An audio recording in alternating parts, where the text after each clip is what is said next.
There is a particular kind of pain that does not come from what someone did to you. It comes from what they never did afterward. They never admitted it, never acknowledged it, never looked into your eyes and said, "I know I hurt you." And because of that, a part of you remains emotionally suspended between the past and the present, waiting for a moment that may never arrive. Many people believe healing begins with an apology. But healing does not begin when another person suddenly develops awareness. Healing begins the moment you realize your life cannot remain hostage to someone else's emotional limitations. Some people will never say sorry because their ego cannot survive accountability. Some will rewrite the story until they become the victim. Some will minimize your pain because admitting the truth would force them to confront themselves. And some are so disconnected from their own wounds that they genuinely cannot see the damage they create in others. What hurts the most is not always the betrayal itself. It is the hope that they will one day understand, that one day they will wake up transformed, softened, remorseful. You replay conversations in your mind. You imagine the apeo, logi. You rehearse the moment they finally take responsibility. And without realizing it, your emotional life becomes organized around a future that does not exist.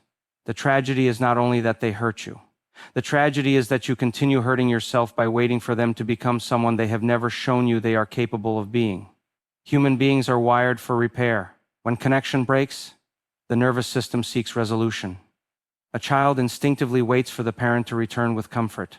A wounded heart waits for acknowledgement because acknowledgement restores dignity. We want someone to say, "What happened to you mattered." We want proof that our pain was real.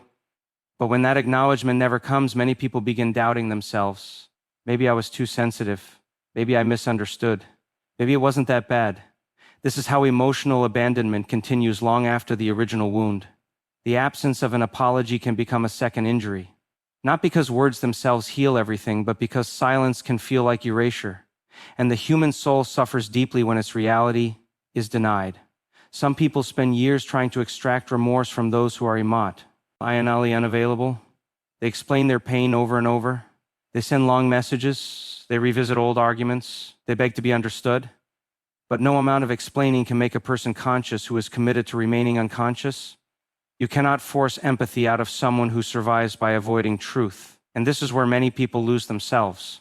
Not in the original wound, but in the endless attempt to finally be seen by the person who refuses to see. There comes a moment in healing where you must ask yourself a difficult question.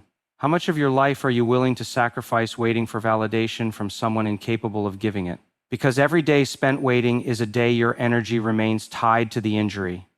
Your body carries it. Your sleep carries it. Your relationships carry it. Even your future begins carrying the weight of a past that was never resolved. Unhealed pain does not simply disappear. It leaks into everything, into the way you trust, into the way you love, into the way you interpret silence, into the fear that people will leave, dismiss, betray, or humiliate you again. And often beneath the anger toward another person is grief. Grief that they were, Harry, not who you needed them to be. Grief that love did not protect you. Grief that someone you trusted chose their comfort over your pain. People think letting go means forgetting. It does not. Letting go means you stop demanding from the past what it cannot provide. Because some people will die defending the version of themselves that protects them from shame. And if your healing depends on their transformation, your healing will never begin. There is immense freedom in finally accepting reality. Not the reality you wish for, not the fantasy of who they could become, but the truth of who they have repeatedly shown themselves to be. Acceptance is painful because it dismantles hope, but false hope is often more destructive than truth. A person who cannot apologize teaches you something important about their emotional capacity. Listen carefully to that lesson, not with bitterness, but with clarity. You do not need their confession to validate your suffering. Your pain is real even if nobody admits causing it.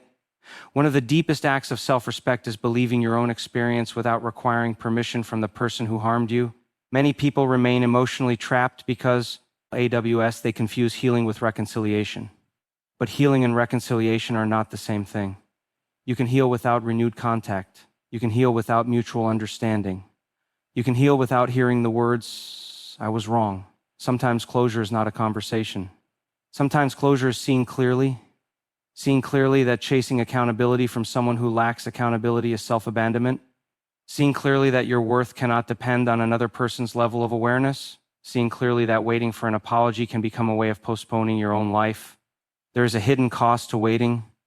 While you wait for them to change, your own inner world remains neglected. Your body continues carrying tension. Your mind continues reliving the injury. Your heart continues orienting itself around someone who has already shown you their limits. And the nervous system cannot heal in a state of emotional pursuit. Healing begins when the chase ends, when you stop knocking on closed doors, when you stop trying to convince someone to care, when you stop translating your pain into smaller and smaller pieces, hoping this time they will finally understand. Real healing is question, quieter than revenge. It is quieter than confrontation. It is the moment you reclaim your energy from the people who taught you to beg for basic humanity. Some people apologize because they genuinely feel remorse. Others apologize only when consequences arrive, and some never apologize at all. Not because you did not deserve one, but because they lack the courage to face themselves. Do not confuse their inability to apologize with your lack of worth. The deepest closure is not hearing sorry. The deepest closure is no longer needing to hear it. That is when your nervous system finally exhales.